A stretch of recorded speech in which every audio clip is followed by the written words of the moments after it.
তেহরানের আকাশে আজ শুধুই বিষাদের কালো মেঘ, যে কণ্ঠস্বর দীর্ঘ ৩৫ বছর ধরে সাম্রাজ্যবাদের বিরুদ্ধে হুঙ্কার দিয়ে আসছিল, সেই শান্ত অথচ দৃঢ় কণ্ঠটি আজ স্তব্ধ। শনিবারের সেই অভিশপ্ত ভোরে মার্কিন ও ইসরায়েলি হামলায় শহীদ হয়েছেন ইসলামী বিপ্লবের অতন্ত্র প্রহরী আয়াতুল্লাহ আলী খামেনি। ৮৬ বছর বয়সে তার এই বিদায় কেবল একজন নেতার প্রন্থান নয়, বরং এক বিশাল ছায়া সরে যাওয়া, যা কোটি কোটি মুসলিম মানুষের হৃদয়ে আজ রক্তক্ষরণ ঘটাচ্ছে। ১৯৩৯ সালে মাসদাহের এক সাদামাটা ধর্মতান্ত্রিকের ঘরে যার জন্ম, সেই আলী খামেনি ছোটবেলায় থেকেই ছিলেন অন্যায়ের বিরুদ্ধে আপোষহীন। শাহর দুঃশাসনের বিরুদ্ধে লড়তে গিয়ে বারবার কারাবরণ করেছেন, সহ্য করেছেন অকথ্য নির্যাতন, তবুও মস্কাননি।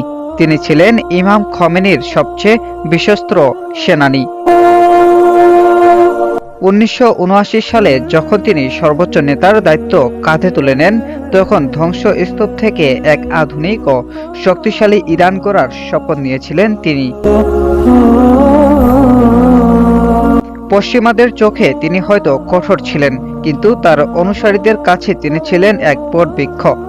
শত নিষেধাজ্ঞা আর আন্তর্জাতিক চাপের মুখেও তিনি ইরানের সার্বভৌমত্বকে বিকিয়ে দেননি।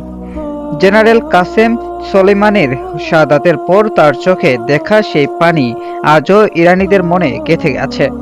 তিনি শিখেছিলেন মাথা নত না করার শিল্প। তার নেতৃত্বে ইরান কেবল একটি দেশ নয়, বরং প্রতিরোধের এক অপরাজেয় দুর্গয় পরিণত হয়েছিল।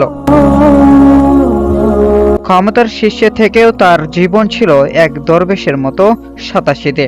বিলাসিতে নয়, বরং জনগণের মুক্তি আর ইসলামের ঝাঞ্ঝা উড্ডীন করাই ছিল তার একমাত্র লক্ষ্য। তার প্রতিটি কথা ছিল আধ্যাত্মিকতার পলে মাখানো। আজ যখন সেই নির্দেশদাতা আর নেই, তখন তেহরানের অলিগলি থেকে কোম এর ধর্মতান্ত্রিক কেন্দ্র সর্বত্রই যেন একটাই হাহাকার, তারা হারিয়েছে তাদের পিতৃতুল্য অভিভাবককে।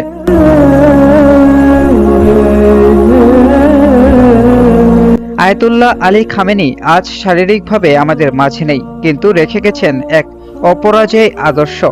শত্রুরা হয়তো তার দেহটি কেড়ে নিয়েছে, কিন্তু তার বিপ্লবী চেতনাকে মুছে ফেলা অসম্ভব। তেহরানের প্রতিটি ইটে আজ কান পাতলে শোনা যাচ্ছে শোকের মাতম, আর সাথে এক কঠিন শপথ, এই রক্ত বৃথা যেতে দেয়া হবে না।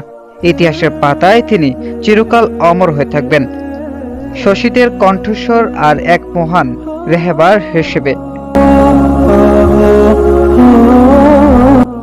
শামীম রেজা, দেশের খবর প্রতিদিন।